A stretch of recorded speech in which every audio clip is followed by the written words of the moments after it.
Hello guys, welcome back. मैं हूं संजीव पांडे और आप देख रहे हो एड्यूहैब।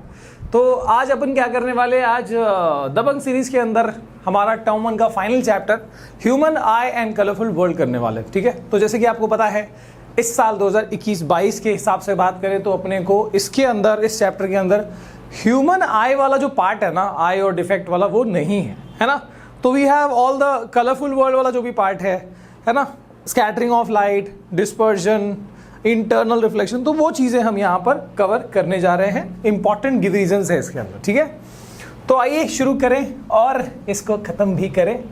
तो यहाँ पर बहुत सारी चीजें हैं जो अपन पढ़ेंगे। सबसे पहले कौन से फिनोमेनाज है जो बेसिकली यहाँ पर हम पढ़ते हैं। So major phenomena to be study in this chapter are dispersion of light, ठीक है, total internal reflection and scattering of light. ठीक है, थोड़ा सा मैं अगेन आगे जाऊंगा, इसके डेफिनेशन के ऊपर आऊंगा, बस खाली मैंने बता रहा हूँ क्या क्या पढ़ना है अपने को। सो डिस्पर्जन, टोटल इंटरनल रिफ्लेक्शन और स्कैटरिंग, इनके ऊपर बेस्ड जो नेचर के अंदर जो भी एप्लीकेशंस है वो हम देखेंगे।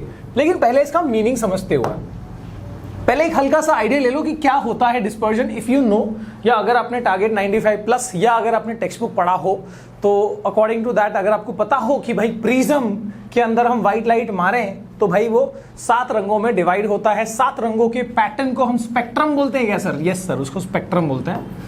ठीक है, सो this is called spectrum, right. VIBGYOR जिसको है ना, वो तुम्हारा रेनबो वाला विबग्योर। तो रेनबो का फॉर्मेशन में ये तो इन्वॉल्व है ही, but what is dispersion, why it happens, क्या है इसके पीछे की कहानी, वो हमको देखना है, आगे की स्लाइड्स में आएगा। And then total internal reflection. Now we know reflection क्या होता है। रिफ्लेक्शन भाई पढ़ा है अपन ने, bouncing back of ray of light, ठीक है ना। लेकिन इंटरनल रिफ्लेक्शन क्या होता है, what is total internal reflection. तो थोड़ा सा खाली एक पिक्चर बता दे रहा हूं कि भाई लाइट जब देखो यहां पर वाटर टू एयर में जाना चाहती है ये लाइट, तो एक्चुअली जा नहीं पा रही, वो क्या हो रहा है, वो बाउंस हो रहा है, वो रिफ्लेक्ट हो रहा है ना। हालांकि क्या होता है, लाइट जब एक से दूसरे मीडियम में जाते हैं तो बेंड होता है, रिफ्रैक्ट होता है, लेकिन रिफ्लेक्ट तो नहीं होता ना। तो क्या ऐसा सिचुएशन है, क्या ऐसा कंडीशन है जब ये रिफ्लेक्ट करेगा, वो अपन पढ़ेंगे। तो इसके बारे में अपन को पढ़ना है, इसके बारे में अपन को पढ़ना है। ऑल्सो स्कैटरिंग, तो स्कैटरिंग तो सर बड़ा आसान है, अपन ने 9th में टिंडल इफेक्ट से टिंडल इफेक्ट पढ़ा था ना। कोलॉइडल पार्टिकल पे लाइट फॉल करे और छोटे छोटे पार्टिकल से टकरा के यहाँ वहां वो स्कैटर करे, उसी को स्कैटरिंग बोलते हैं, है ना। तितर बितर होना लाइट का। तो यू कैन सी कि लाइट जब छोटे छोटे पार्टिकल से टकराता है तो वो यहाँ वहां क्या करता है, वो बिखर जाता है, और उसी को क्या बोलते हैं, स्कैटरिंग ऑफ लाइट। इसका तो डेफिनेशन मैं यहीं पर दे दूंगा, बाकी दो अपन आगे देखेंगे। So the phenomena by which beam of light is redirected in different directions. Beam of light is redirected in different direction. देखो अलग डायरेक्शन में स्प्रेड हो गया, ठीक है। On interacting with particles present in the medium, particles के साथ interact करके टकरा के वो यहाँ वहां स्प्रेड हो गया, उसी को हम स्कैटरिंग ऑफ लाइट बोलते हैं। तुमने 9th में टिंडल इफेक्ट जैसा चीज भी पढ़ा था इसमें, है ना। तो अभी अपन को क्या पढ़ना है सर, ये दिस इज तो इजी, मैं इसका एप्लीकेशन आगे बताऊंगा। स्कैटरिंग बस याद रखना, एप्लीकेशन आगे आएगा। बाकी पहले इन दोनों की मीनिंग को समझना जरूरी है, dispersion of light and total internal reflection. Let us see that.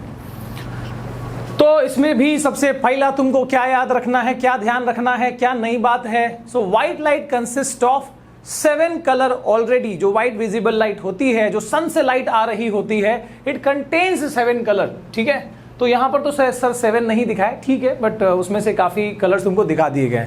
तो 7 रंगों में कौन सा कलर होता है। White light consist of all दो 7 कलर्स। कौन से होते हैं इसमें। सो इसमें तुम्हारा violet, indigo, blue, green, yellow, orange और रेड, ये 7 कलर्स जो है, 7 कलर्स की लाइट जो है वो ऑलरेडी होती है व्हाइट लाइट के अंदर। तो याद रखना, व्हाइट लाइट कंसिस्ट ऑफ, ये दिखने में तो व्हाइट है, पर व्हाइट असल में क्यों है, तो ये याद रखना कि कोई भी व्हाइट लाइट जो है वो व्हाइट इसलिए है, उसके पीछे की लॉजिक ये है कि उसके अंदर रेड कलर भी है ना, उसके अंदर ग्रीन कलर भी है, उसके अंदर जो भी तुम यहां पर देख रहे हो ना, violet, indigo, blue, green, yellow, और सब कलर की लाइट मिलके वो व्हाइट लाइट बनती है। तो ये ध्यान रखना है तुमको, ठीक है। इसका एक एक्सपेरिमेंट भी है आई गेस। तुम एक कार्डबोर्ड या एक छोटा सा ऐसा सर्कल वाला एक ऐसा कार्डबोर्ड का पीस कट करके आप अलग अलग वो सातों कलर, मान लो यहाँ पर आपने एक कलर दे दिया है ना, पेंट कर दिया रेड कलर से, यहाँ पर पेंट कर दिया पूरा विबग्योर से, पूरा विबग्योर अलग अलग जो सेक्शन है उसको कलर कर दिया आपने, और तो ना उसमें धागा लगा के उसको घुमाया और एकदम तेजी से जब उसको हमने उसको सर्कल करते हैं तो सब कलर जो इतना फास्ट चलेगा ना वो तुमको व्हाइट दिखेगा। ठीक है, तो याद रखना कि असल में व्हाइट लाइट है, it is combination of 7 colours. Sir और एक बात यहाँ पर ध्यान देने वाली है जो शायद मैं बताना मतलब चाहता हूँ कि तुम यहीं पर उसको सीख समझ जाओ। ठीक है, अब देखना कि जब मैंने कहा कि वायलेट और जब मैंने कहा मतलब पूरा लाइन से बताया मैंने विबग्योर, कुछ तो लॉजिक होगी। तो actually this is based on the wavelength. ये जो रेड कलर है ना इसका वेवलेंथ काफी बड़ा होता है। What is wavelength sir? देखो एक वेव की लेंथ आप देख सकते हो यहाँ पर रेड कलर लाइट की वेवलेंथ कितनी ज्यादा है और इसी में ब्लू कलर के लाइट की वेवलेंथ कितनी कम है। दिस इज वन वेव ना, तो वेवलेंथ कितनी कम है। तो बेसिकली यहाँ पर ऐसा ही है कि जो ये विबग्योर लिखा हुआ है actually this is based on wavelength. तो वायलेट की वेवलेंथ सबसे कम, उससे ज्यादा इंडिगो की वेवलेंथ, उससे ज्यादा ब्लू की वेवलेंथ, उससे ज्यादा ग्रीन की वेवलेंथ, उससे ज्यादा येलो की wavelength, then you have orange, then you have red. तो ये वेवलेंथ के अनुसार दिया हुआ है, रेड की वेवलेंथ सबसे ज्यादा और वायलेट की वेवलेंथ सबसे कम। ठीक है, बाकियों की वेवलेंथ उसके बीच में। तो ये लगभग कुछ इस तरह से दिखाया गया है। तो यहां पर VIB देखो VIBGYOR है ना, विबग्योर। तो यहाँ पर वायलेट इंडिगो नहीं बताया गया है, इसको ब्लू में कंसीडर कर दिया गया है। बट समझना कि सबसे छोटी वेवलेंथ है वायलेट की, उसके बाद है इंडिगो की, then you have blue, green, yellow, orange, red. तो ये इंक्रीजिंग वेवलेंथ के अनुसार है। ठीक है, ओके। तो याद रखना white light consist of already 7 colours. ठीक है, जिसमें सबकी अपनी अपनी वेवलेंथ होती है। अब आते हैं डिस्पर्जन पे। लेकिन डिस्पर्जन करने से पहले एक बात ये समझ लो ना, चलो मैं उसको थोड़ा सा पहले लेके आता है कि व्हाट एग्जैक्टली हैपेंस। मतलब ये क्या चीज है? तो we know that this is prism, और ये व्हाइट लाइट जो जा रही है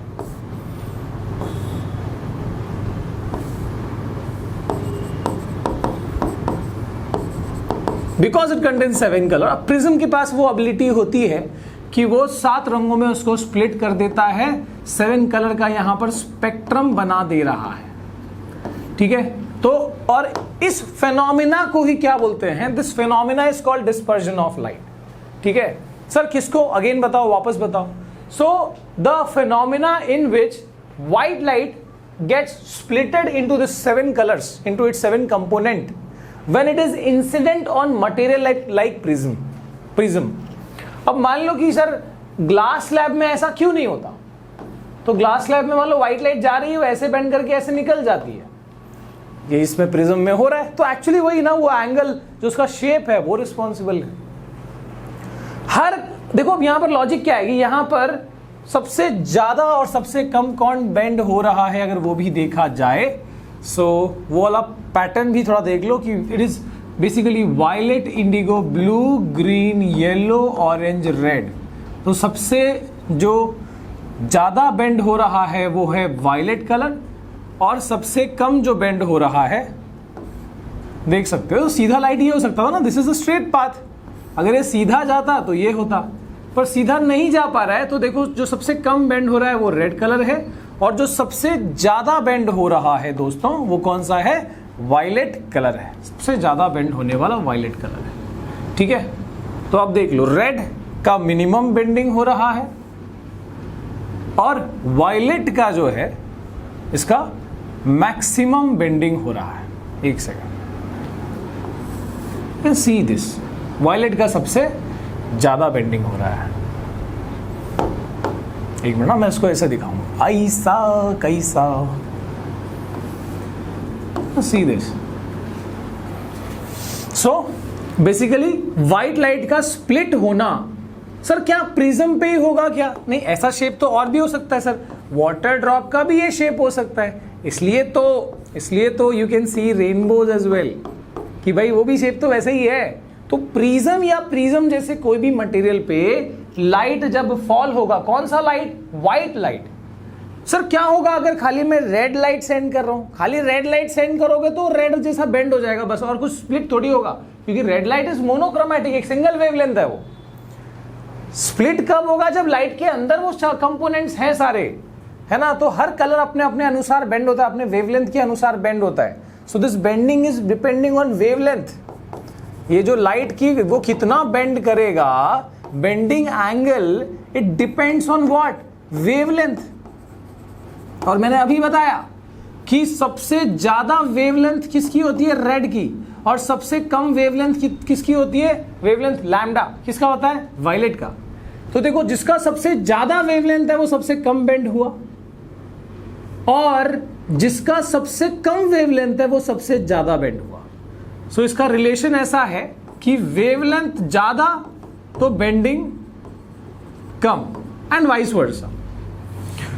तो सर डिफाइन तो कर दे पहले। तो डेफिनेशन तुम्हारे सामने है, the splitting of white light into its 7 component, the splitting of white light into its component due to different bending ability of colours, है ना, different bending ability when it passes through prism और prism like material is called dispersion of light. इसी को बोलते हैं dispersion of light. और अभी मैंने बताया कि रेनबो का फॉर्मेशन भी इसके लिए रिस्पॉन्सिबल है।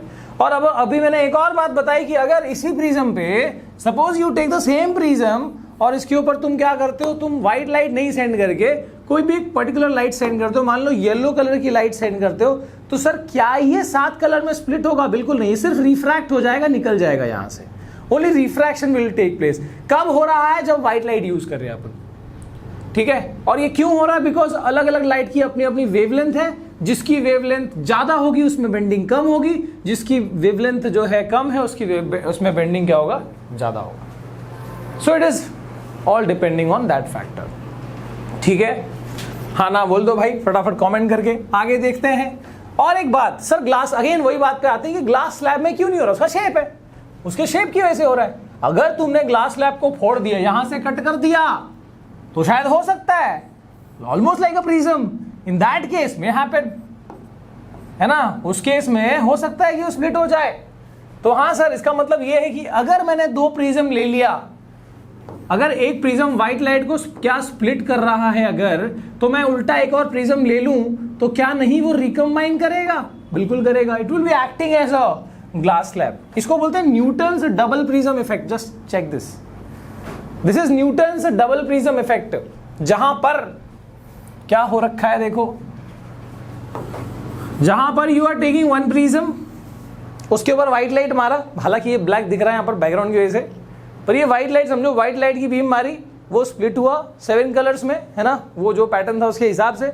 अगेन दूसरा एक प्रिज्म हमने वैसा ही आइडेंटिकल प्रिज्म लिया, उल्टा लगा दिया वहां पर, ठीक है।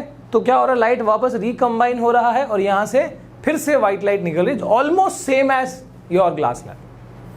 This is called Newton's double prism effect. Newton बाबा हर जगह होते हैं, ठीक है। आगे देखें और इस बात को समझ लें कि यहां पर क्या क्या बातें इंपॉर्टेंट है डेफिनेशन की। भाई white light contain 7 colour, when it is hit on prism it gets splitted, उसी को बोलते हैं डिस्पर्जन ऑफ लाइट। सर क्या लॉजिक है? डिफरेंट वेवलेंथ ऑफ लाइट, जो व्हाइट लाइट में अलग अलग वेवलेंथ है, तो डिफरेंट वेवलेंथ डिफरेंट तरीके से बेंड करते हैं। जिसका वेवलेंथ ज्यादा है, जैसे रेड कलर, वो सबसे कम बेंड हुआ। जिसका वेवलेंथ कम है, वायलेट, सबसे ज्यादा बेंड हुआ। It depends on that fact. Sir अगर हमने सिंगल कलर का लाइट लिया तो होगा क्या? स्प्लिट होगा क्या? नहीं, सिंगल कलर है तो कहां से स्प्लिट होगा? कोई भी एक रेड, ऑरेंज, येलो उठा लो तो वो सिर्फ क्या करेगा? रिफ्रैक्ट करेगा। सर क्या ये ग्लास स्लैब की तरह बिहेव कर सकता है? 2 प्रिज्म लगा दिया, एक के सामने उल्टा दूसरा, Newton double prism effect, same as glass slab, तो यहां पर वापस रिकॉम्बिनेशन ऑफ वो लाइट हो जाएगा। और इसी के साथ बढ़ते हैं आगे और देखें अगली कहानी। हमने स्कैटरिंग बता दिया तुमको, हमने डिस्पर्जन बता दिया, अब देखना है total internal reflection. Very interesting, मतलब कुछ अमेजिंग चीज है ये, ठीक है। तो यहां पर आए देखें, what is this sir, what is this. तो मैं ना तुमको थोड़ा सा यहां पर एक आइडिया दे दूं कि होता क्या exactly. Now you know reflection, तुमको रिफ्लेक्शन क्या है पता है, राइट? रिफ्लेक्शन क्या है सर? कोई भी ऐसे ओपेक सरफेस या कोई भी पॉलिश्ड सरफेस जब होता है और उसके ऊपर जब लाइट फॉल कराई जाती है तो लाइट क्या करती है, रिफ्लेक्ट बैक करती है, बाउंस बैक करती है ना। सो this is your incident ray और ये हो गया तुम्हारा रिफ्लेक्टेड रे काइंड ऑफ, है ना, ये है। तो दिस इज रिफ्लेक्शन, पढ़ा है सर।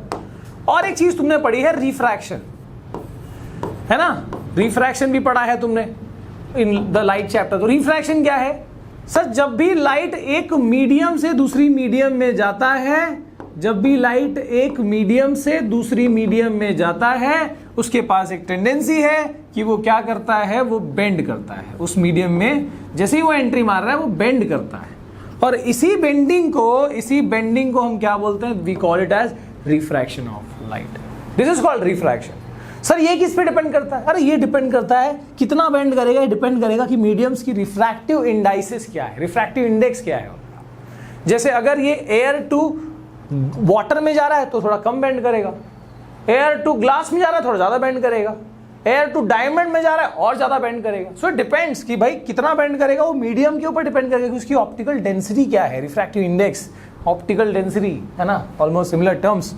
ओके, तो एक ही खेत के चट्टे बट्टे जो भी कहो तुम। तो यहां पर reflection is bouncing back of light and refraction is bending of light. Refraction is bending of light जब वो एक से दूसरे मीडियम में एंटर मार रहा है। अच्छा, रिफ्रैक्शन में अपन ने एक और बात पढ़ी थी सर, क्या पढ़ी थी कि लाइट अगर रेयरर मीडियम से डेंसर मीडियम में जा रहा हो तो वो कहां बेंड करता है। देखो लाइट यहां से आ रहा है, अब इसमें इस जगह पे परपेंडिकुलर बना लो। So this is the normal. कहां बेंड करता है वो light, it bends towards the normal, वो बेंड करता है नॉर्मल की तरफ। समझ में आ रहा है? सो यहां पर अपन ने लाइट को भेजा और देखो वो कहां बेंड कर गया। देखो उसके बेंड करने के दो तरीके हो सकते थे, हो सकते थे ना। वो सीधा जाता ऐसे, तो या तो वो अंदर की तरफ बेंड करता या तो वो बाहर की तरफ बेंड करता। पर वो दिख रहा है तुमको कहां बेंड हुआ है, नॉर्मल की साइड में बेंड हुआ, नॉर्मल की साइड में वो बेंड हुआ है, ठीक है। लेकिन इसी के एकदम उलट, अगर लाइट जो है मान लो डेंसर मीडियम से रेरर मीडियम में जा रहा हो तो क्या, मान लो लाइट ऐसे जा रहा हो, वाटर से एयर में निकल रहा हो तो क्या, तो यहां पर अगेन नॉर्मल बना लो, परपेंडिकुलर बना लो जगह पे। सो दिस इज द नॉर्मल। अब इतना खतरनाक नॉर्मल कौन बनाता है इसका, तो यहां पर इसको हमने परपेंडिकुलर बना लिया ऐसे। ओके, अब लाइट कहां बेंड करेगा सर, पहले तो बताओ कि सीधा जा सकता था लेकिन नहीं गया, क्यों, क्योंकि मीडियम चेंज हुआ। अब यहां भी दो तरीके हैं, टुवर्ड्स द नॉर्मल या अवे फ्रॉम द नॉर्मल। तो याद रखना जब लाइट डेंसर से रेरर में जाता है it bends away from the normal, इसलिए वो बाहर की तरफ फेंकता है। रेरर टू डेंसर में towards the normal, denser to rarer में जब जा रहा है तो अवे फ्रॉम द नॉर्मल, ठीक है। तो लाइट की ये टेंडेंसी है ना, रिफ्रैक्शन का ये तरीका है।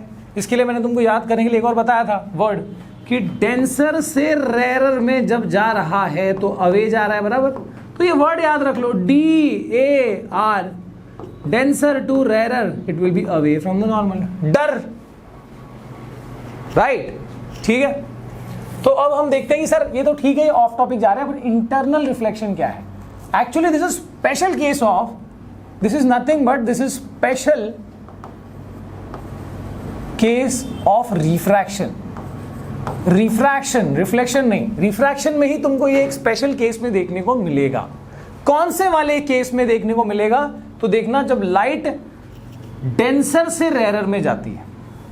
Because now what will happen, देखो एक चीज देखो, जब लाइट डेंसर से रेरर में जाती है तो what can happen, angle of incidence आप देख सकते हो यहां पर, और एंगल ऑफ रिफ्रैक्शन भी आप देख सकते हो। तो you can always find that angle of incidence is always smaller than angle of refraction denser से रेरर में। अब जैसे जैसे मैं एंगल ऑफ इंसिडेंस को बढ़ाते जाऊंगा एंगल ऑफ रिफ्रैक्शन भी बढ़ेगा। एक ऐसा एंगल ऑफ इंसिडेंस मिलेगा जब एंगल ऑफ रिफ्रैक्शन पूरा 90 हो चुका होगा, है ना, ये इतना आके इधर तक आ चुका होगा।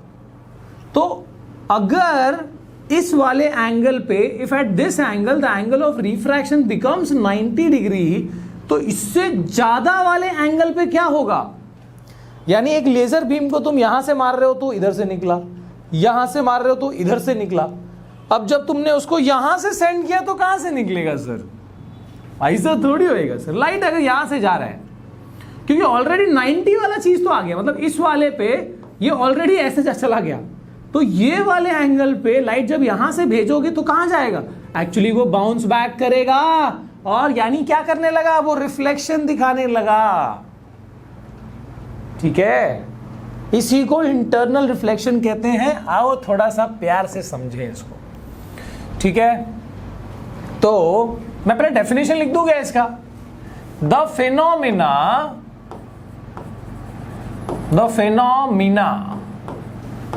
of bouncing, because this is reflection, right? So phenomena of bouncing back of ray of light,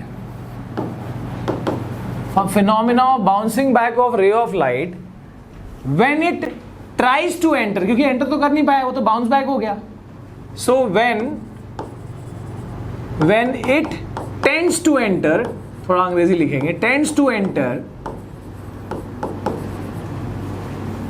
कहां से कहां, रेयर टू डेंसर में होगा क्या, नहीं, from denser to rare medium,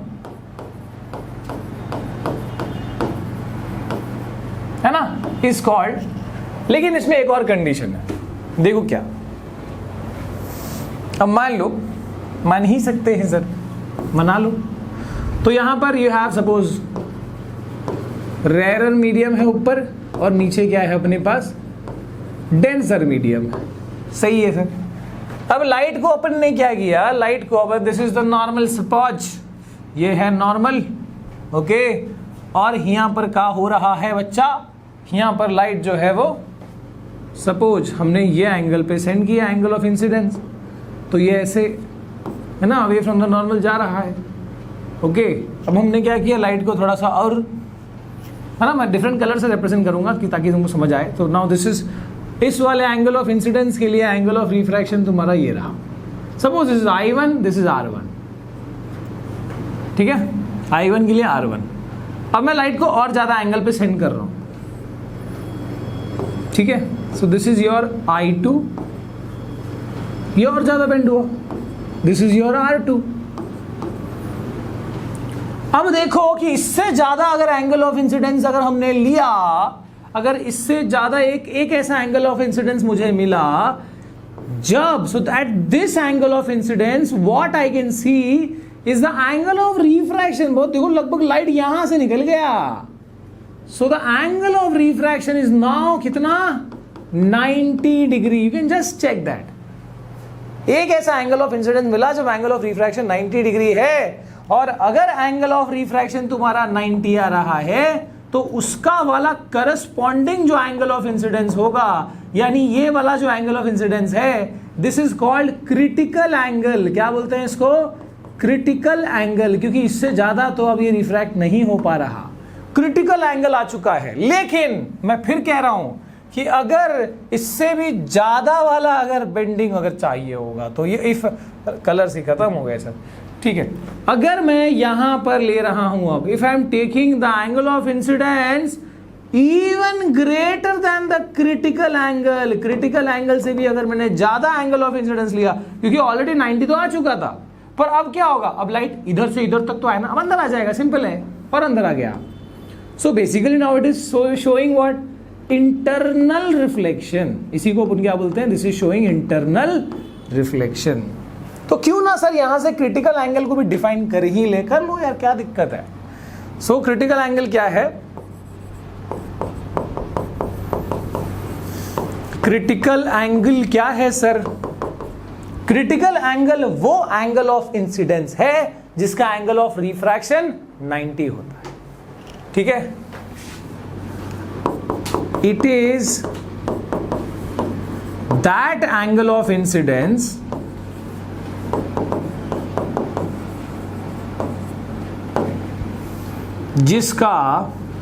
जिसका मुझे था इंतजार, है ना, इसलिए कोई corresponding to which angle of refraction 90, मैं लिखता हूं जिसका एंगल ऑफ रिफ्रैक्शन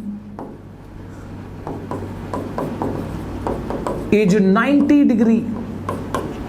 ऐसे वाले एंगल ऑफ इंसिडेंस को, एंगल ऑफ रिफ्रैक्शन जब 90 है तो उसका जो एंगल ऑफ इंसिडेंस है उसको ही अपन बोलते हैं क्रिटिकल एंगल। नॉर्मली सी से रिप्रेजेंट करते हैं उसको, मैं सी ए लिख रहा हूं, ठीक है। अच्छा, तो अब मैं डिफाइन करने में मैं उसको ले आता हूं कि यहां पर दो कंडीशन, असल में दो शर्तें हैं इंटरनल रिफ्लेक्शन होने के, दो कंडीशंस। इंटरनल रिफ्लेक्शन के लिए दो जरूरी कंडीशंस, जरूरी कंडीशंस। तो इतना जरूरी कैसे हुआ? पहला है the angle of light should enter from denser medium to rare medium. दूसरा है the angle of incidence should be greater than the critical angle. ठीक है, तो अब आओ तो इसको डिफाइन भी कर लेते हैं, काय को छोड़ेंगे। तो the phenomena of bouncing back, देखो सिर्फ इस ग्रीन वाले पे ध्यान लगाओ। द फिनोमिना ऑफ, रिफ्लेक्शन दिखा रहा है ना, इसलिए हम उसको इंटरनल रिफ्लेक्शन बोल रहे हैं, not refraction. So the phenomena of bouncing back of ray of light when it tends to enter from denser to rarer, एक कंडीशन तो लगा दिया मैंने, दूसरा लगा दो, with angle of incidence greater than critical angle, with angle of incidence greater than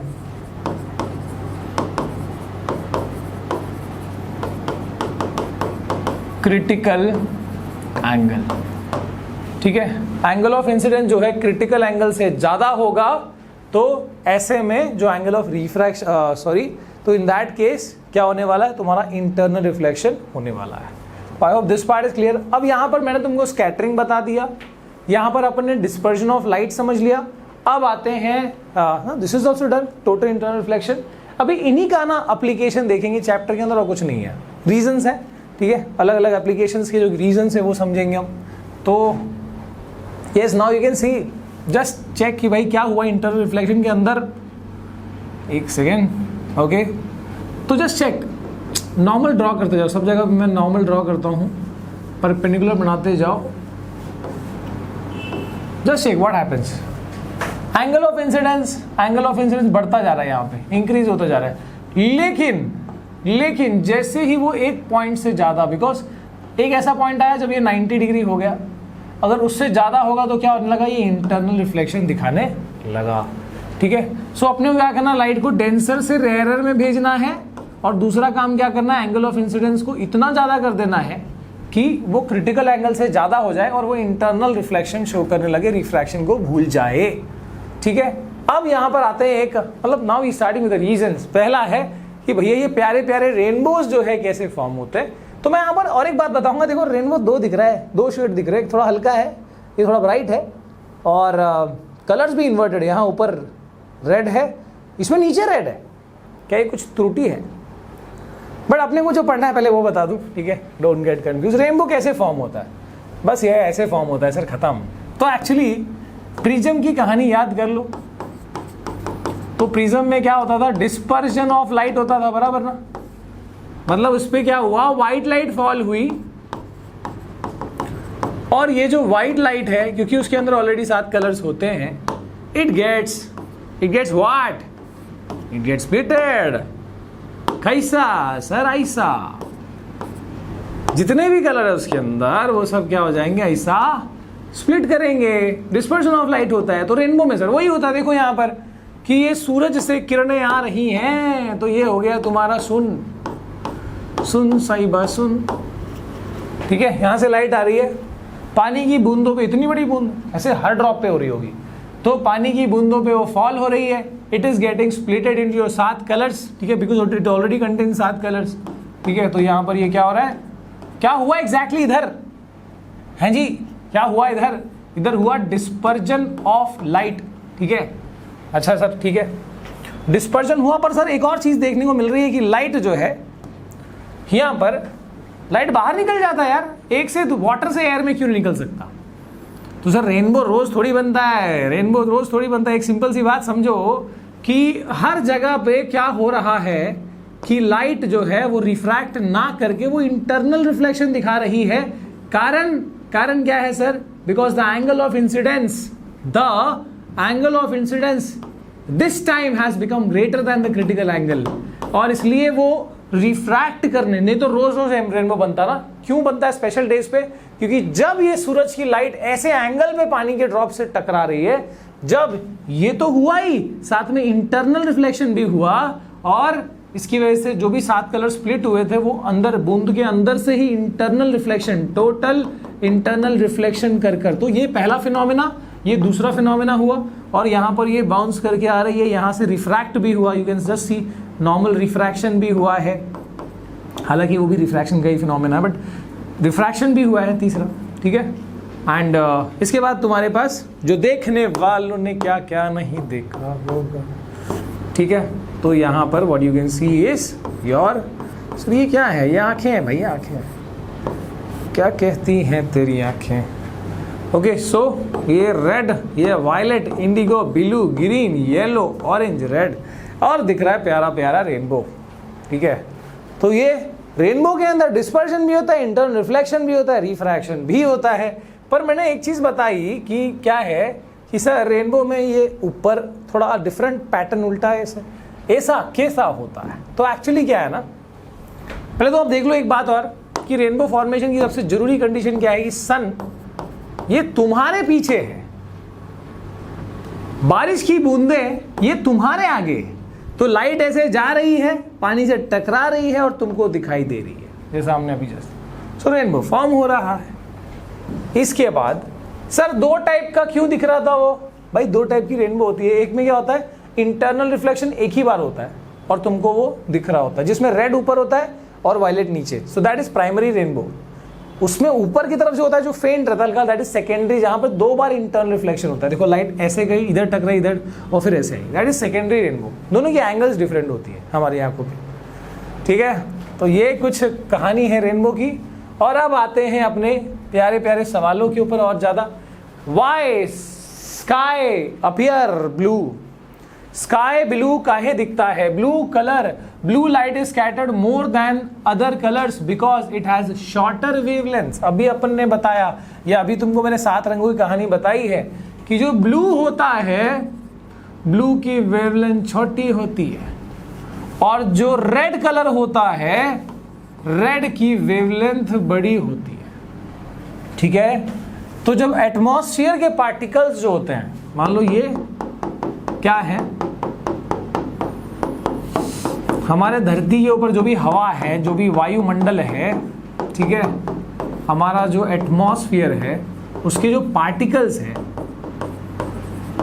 ठीक है, उस पे जब ये लाइट आ रही है, बेसिकली लाइट कौन सी आ रही है? सनलाइट आ रही है भाई, वो तो व्हाइट कलर की होती है ना। तो ये सनलाइट आ रही है, व्हाइट कलर की होती है सर। लेकिन मैंने बताया ना, व्हाइट कलर में तो यार पूरा सब कलर है, इसमें बड़े वेवलेंथ वाले रेड कलर भी हैं, और इसमें छोटे वेवलेंथ वाले ब्लू कलर भी हैं। और एक बात याद रखना कि जो ये एटमॉस्फेरिक पार्टिकल्स होते हैं ना, ये टाइनी होते हैं, बड़े छोटे होते हैं, और ये जो छोटे पार्टिकल्स है, ये सिर्फ छोटे रेस को ही रोक पाते हैं। तो यानी ये पार्टिकल्स क्या करेंगे, ब्लू कलर को तो स्कैटर कर देंगे, रोक देंगे, यहाँ वहाँ फैला देंगे, तितर बितर कर देंगे। पर रेड कलर जिसका वेवलेंथ इतना ज़्यादा है, वो इन छोटे पार्टिकल से डिस्टर्ब नहीं हो पाता, और वो आराम से ट्रेवल करता हुआ आता है, ज़्यादा दूरी तक ट्रेवल करता हुआ आता है। सो बेसिकली ब्लू लाइट जो है वो टाइनी पार्टिकल्स के साथ स्कैटर हो पा रही है। Blue light are easily scattered by tiny particles but not red light नहीं कर पाता है, मतलब वो बच जाता है भाई, वो बड़ा है, बड़े लोगों को रोक नहीं पाता ना, रोकते नहीं हो, ये स्कैटर हो गया। और बस यही कारण है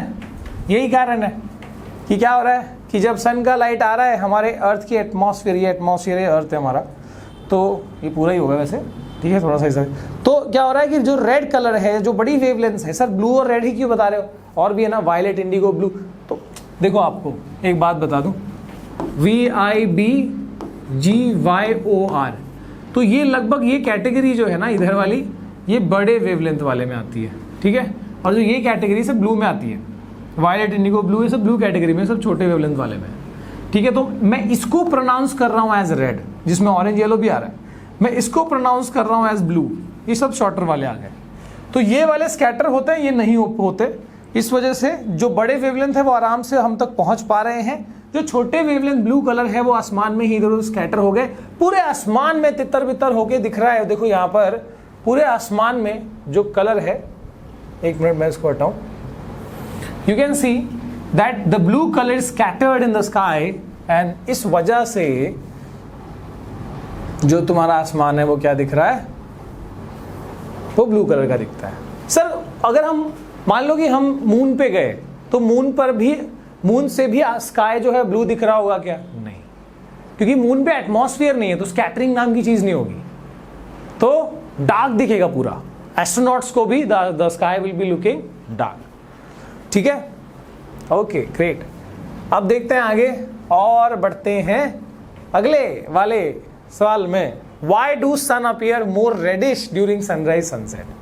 सनराइज और सनसेट के टाइम पे सन जो है वो इतना लालम लाल क्यों दिख रहा होता है? तो उसका कारण समझते हैं भाई सब, सिंपल सिंपल। सनराइज और सनसेट के टाइम पे होता यूं है कि ये मान लो अपना अर्थ है, ये एटमॉस्फेयर है, और जब सनसेट या सनराइज इस तरफ हो रहा होगा तो यहां पर देखो लाइट कितना डिस्टेंस तो लगभग सेम ट्रेवल कर रहा है, पर देखो एटमॉस्फेयर का कितना डिस्टेंस वो ट्रेवल कर रहा है। So just check that.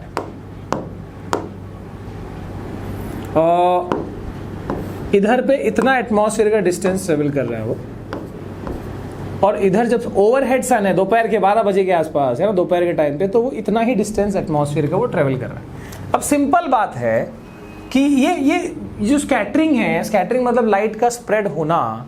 सोचो अगर एटमॉस्फेयर की लेयर ज्यादा होगी तो लाइट उतना ज्यादा, उसमें से ब्लू लाइट स्कैटर हो जाएगी, छन जाएगी, तो आसमान उतना ही नीला और सन उतना ही लाल, सन के आसपास का उतना ही लाल दिख रहा होगा। सो ड्यूरिंग सनराइज सनसेट होता क्या है कि क्योंकि लाइट ज्यादा डिस्टेंस ट्रेवल करके आ रही है, उतना ही ज्यादा ब्लू कलर की लाइट निकल जा रही है और रेड कलर की लाइट तुम्हारी आंखों तक पहुंच रही है। व्हाट हैपेंस ड्यूरिंग दोपहर का टाइम, उस टाइम पे ज्यादा स्कैटरिंग नहीं हो पाती, उतना ब्लू लाइट फिल्टर आउट नहीं हो पाया। जस्ट चेक दिस, ठीक है।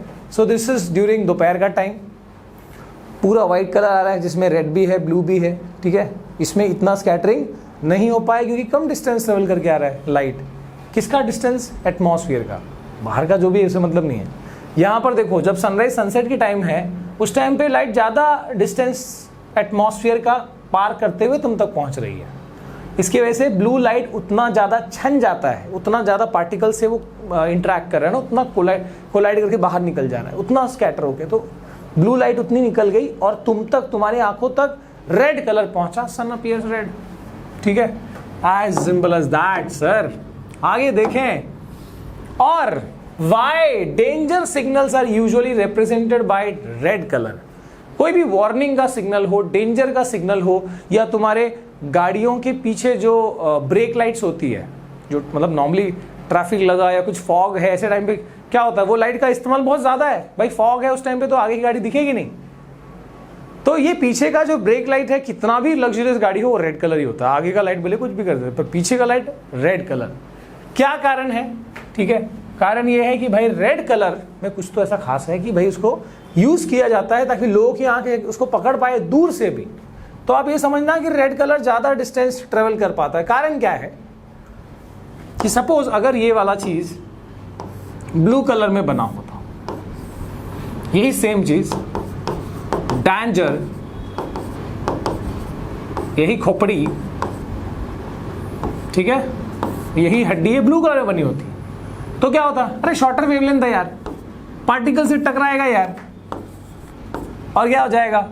पार्टिकल से टकराएगा और यहाँ वहाँ स्कैटर हो जाएगा, ठीक है, यहाँ वहाँ स्कैटर हो जाएगा और ज्यादा दूर तक ये ट्रेवल कर ही नहीं पाएगा क्योंकि पार्टिकल से स्कैटर होकर इधर उधर निकल गया, ठीक है। तो वो दिख ही नहीं पाएगा ना दूर तक, ज्यादा लॉन्ग डिस्टेंस तक। पर ये लॉन्ग डिस्टेंस तक क्यों दिखेगा? बिकॉज बड़ा वेवलेंथ है सर रेड कलर का लाइट, तो ये बहुत कम स्कैटरिंग होगी, पार्टिकल से बहुत कम टकराएगा। खासकर ये कब काम आने वाला है, जब कोहरा है ना, धुआं, धुंध, ठीक है, फॉग, ऐसी कोई चीज होती है, तो उस टाइम पे तुमको दूर तक विजिबिलिटी की इशू आएगी जब ऐसे कलर्स होंगे। इसलिए गाड़ियों का पीछे का जो लाइट होता है, ब्रेक दबाने पे जो जलता है वो लाइट, या डेंजर का जो भी सिग्नल है, it is taken as red in colour. Sir school bus का कलर येलो क्यों होता है? अगेन, जो लोगों ने नहीं पता, गूगल मारो, मुझे कमेंट पे बताओ, व्हाई स्कूल बस का colour is yellow in colour. तो स्कूल बस जो है वो येलो कलर का क्यों होता है? ठीक है, आगे देखते हैं, चलो। Why do celestial body appear slightly raised from their actual position? Due to atmospheric refraction, मैंने बता दिया है, पर क्या है ये एटमॉस्फेयर का रिफ्रैक्शन, क्या लॉजिक है इसके पीछे? ठीक है, कि कोई भी चीज़, कोई भी आसमानी चीज़ अपनी पोजीशन से थोड़ी ऊपर दिखती है। अपने ये तो पढ़ा है ना कि अगर एक बाल्टी में, बकेट में, मान लो एक मतलब पानी है उसमें, और एक कॉइन है जो उसमें है, तो एक्चुअली वो उस जगह से थोड़ी सी रेज्ड दिखाई पड़ती है। मतलब वो है तो इधर, पर तुमको देखने वालों को ये यहाँ पर दिख रहा है। काहे? Why it is appearing raised from its actual position? So it is because of the refraction of light. ये तो हमने पढ़ा है। सेम विद दिस, कैसे, क्या होता है ना, अपना जो अर्थ है, एक सेकेंड, अपना जो अर्थ है उसके पास वाली जो हवा है ना, पास वाली जो हवा है ना, वो कैसी रहती है? वो ठंडी हवा होती है। क्यों सर? अरे डेंसिटी कम है, भारी हवा, ठंडी हवा इज भारी हवा, नीचे की तरफ रहेगी। ठीक है, तो ये कोल्ड एयर जिसकी डेंसिटी कम, बोला मैंने, नहीं, डेंसिटी ज्यादा होगी ना, हाई डेंसिटी वाला, भारी चीज कोई भी नीचे रहती है। और जो हवा गर्म हो चुकी है, जो वार्म एयर है, वो कहां पर रहता है? वो ऊपर की तरफ रहता है। तो ऊपर की तरफ होता है वार्म एयर। ऊपर क्यों चला गया वो? क्योंकि वो हल्का था, इसलिए ऊपर गया ना। ठीक है, डेंसिटी कम थी। तो आप समझो कि ऊपर की तरफ हमारे एटमॉस्फेयर में, ऊपर की तरफ रेयरर मीडियम हो जाता है, नीचे की तरफ डेंसर मीडियम। और सिर्फ दो ही लेयर थोड़ी बनेगी, जितनी गर्म, ज्यादा गर्म हवा रहेगी उतनी ऊपर जाएगी। तो you have so many layers. तो लाइट हमेशा कहां से कहां एंटर कर रही है? From rarer medium to denser medium, and you know कि where it bends towards the normal. तो यानी लाइट जो है वो लगातार क्या हो रही होगी? अलग अलग लेयर में it might be bending towards the normal, ऐसे बेंड कर रहा होगा, जिस वजह से जो चीज यहां दिखनी चाहिए वो एक्चुअली यहां दिख रही होगी, जस्ट लाइक दिस। ठीक है, अर्थ, ये एटमॉस्फेयर के डिफरेंट लेयर्स, और लाइट कहां बेंड करता जा रहा, देखो, जरा देखो। ये मान लो ये मैंने नॉर्मल बना दिया, तो it is bending towards the normal, देखो अंदर की तरफ बेंड कर रहा है।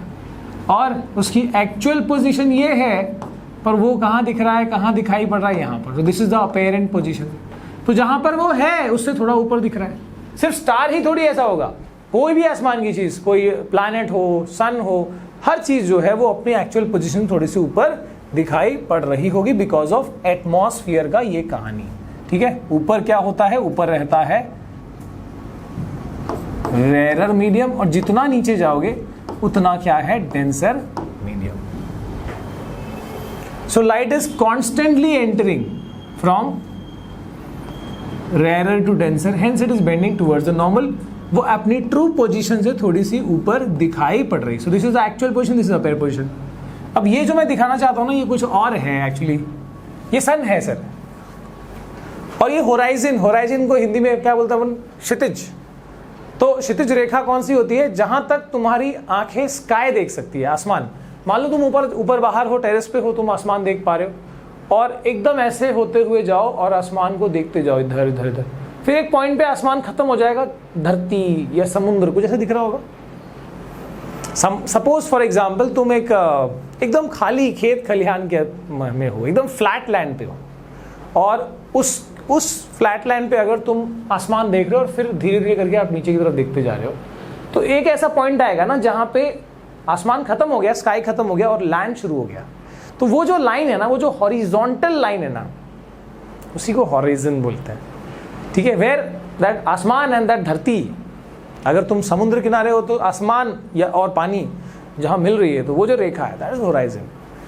तो वो ये जो इफेक्ट है ना बहुत मजेदार दिखेगा जब तुम समुद्र किनारे हो, ठीक है। तो ऐसा लगता है कि पानी के अंदर से सूरज जो है वो सनराइज हो रहा है। तो ऐसा जब हो रहा है तो तुम लॉजिकली सोचो कि जब तुमको सन दिखना शुरू हो गया, सुबह सपोज 6:37 को तुमको सन दिखना शुरू हो गया, तो क्या एक्चुअल सनराइज हो चुका है? क्या एक्चुअल सनराइज हो चुका है? नहीं, बिकॉज ऑफ दिस इफेक्ट। सोचो कि कोई भी चीज जहां पे है उससे थोड़ी ऊपर दिख रही है, इसका मतलब वो सन जो है वो अभी निकला नहीं है। हमको क्यों दिखने लगा? क्योंकि because of this atmospheric refraction, अभी भी होराइजन के नीचे ही है, ऊपर क्यों दिख रहा है? Because of this bending of light, ठीक है। तो सनराइज होने से 2 minute, that time is 2 minute, 2 minute पहले ही हमको सन दिखना शुरू हो जाता है because of this atmospheric refraction. और सेम विद दैट कि भाई यही चीज जब सनसेट होगा तब भी यही होगा कि होराइजन लाइन से नीचे चला तो गया पर अभी भी काहे दिख रहा है? Because of the same effect. कोई भी चीज अपनी जगह से थोड़ी सी ऊपर दिख रही होती है, तो एक्चुअल सनसेट के 2 मिनट बाद तक हमको सन दिख रहा होता है। मतलब सनरेज दिखने का जो सिलसिला है वो क्या है?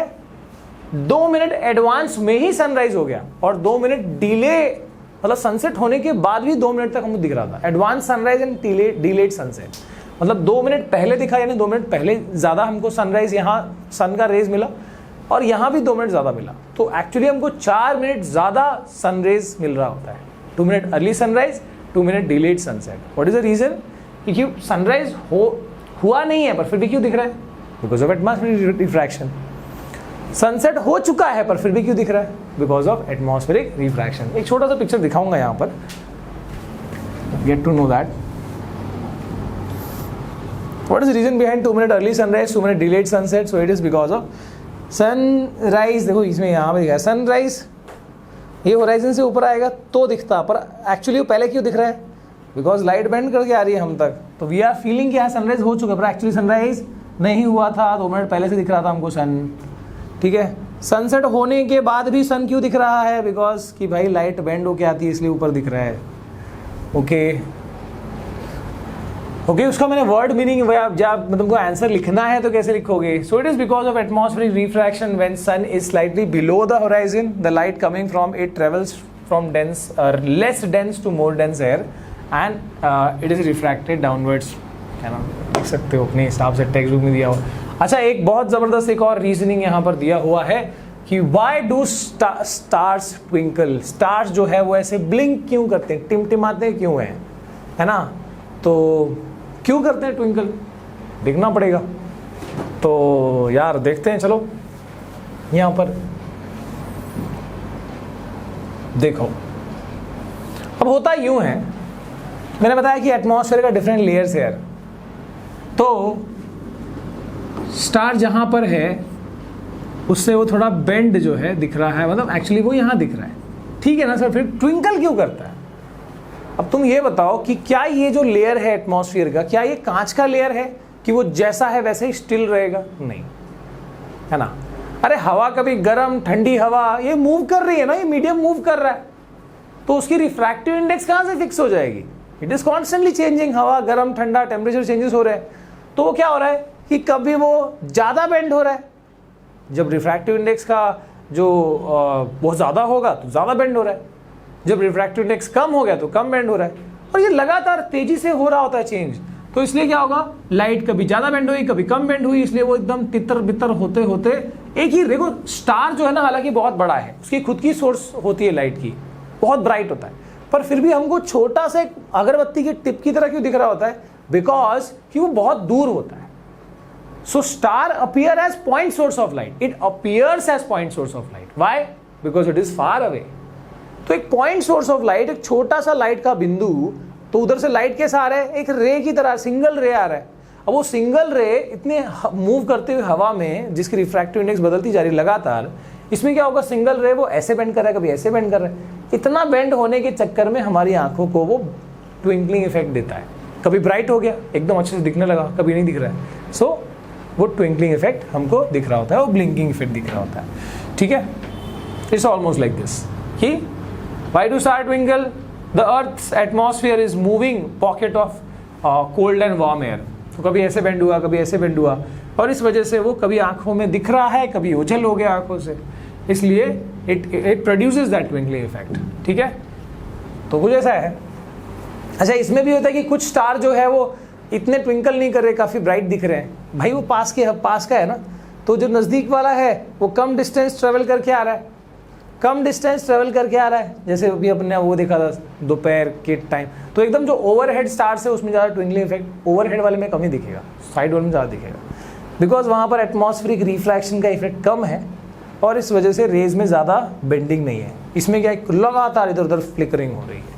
ठीक है, तो ये ज़्यादा ट्विंकल करते हुए दिखेंगे जो लॉन्गर पाथ एटमॉस्फेयर का कवर करते हुए उसके रेज आ रहे हैं। ठीक है, अब आते हैं कि भाई finally last question of this set कि why planets do not twinkle. Star twinkle करते हैं, प्लैनेट्स क्यों नहीं ट्विंकल करते? तो इसमें क्या है कि प्लैनेट्स, अरे स्टार से तो बहुत छोटे हैं ना सर प्लैनेट्स, तो वो तो करने चाहिए थे, but planets are very close to earth. हालांकि उसकी खुद की लाइट भी नहीं होती, सन की लाइट को रिफ्लेक्ट कर रहा होता है। हमारे लिए उससे मतलब नहीं है, वो तो क्यों ब्राइट क्यों दिख रहा है, क्योंकि रिफ्लेक्ट कर रहा है, ठीक है, but it appears as a extended source of light, point source. Star इतना दूर था इसलिए छोटा दिख रहा था, प्लैनेट बड़ा क्यों दिख रहा है, पास है, so it appears as extended source of light. और एक्सटेंडेड सोर्स का मतलब उससे एक रे नहीं आ रहा है, बंच ऑफ रेज आ रहे हैं, मान लो 100, 150, 500, 1000 रेज आ रहे हैं उसमें से। तो अगर वो फ्लिकरिंग इफेक्ट हुआ भी, इतना बंच है कि वो एक्चुअली वो इफेक्ट को नलीफाई कर देगा वो। So since it appears as extended source of light, मतलब बोलना ये है कि it is close to earth, so it appears as extended source of light. अब उसका जो बंच ऑफ लाइट है, देखो यहाँ पर, since planets are closer to us, they appear much bigger and the light appear to come from more than one point, है ना। सो बहुत सारे रेज आ रहे हैं। Dimming effect of some of the points of light coming from planet is nullified by brightening effect of other. तो अगर मान लो कि इसमें समझो कि ये 50 स्टार से बना हुआ है, अगर इसका 25 स्टार डिमिंग इफेक्ट दे भी रहा है, तो अगला 25 स्टार से जो रे आ रहा है वो उसको नलीफाई कर देगा, वो ब्राइट इफेक्ट दे देगा, तो इसलिए वो ब्लिंक करता हुआ या फ्लिकर करता हुआ नहीं दिखेगा। Hence planets do not twinkle.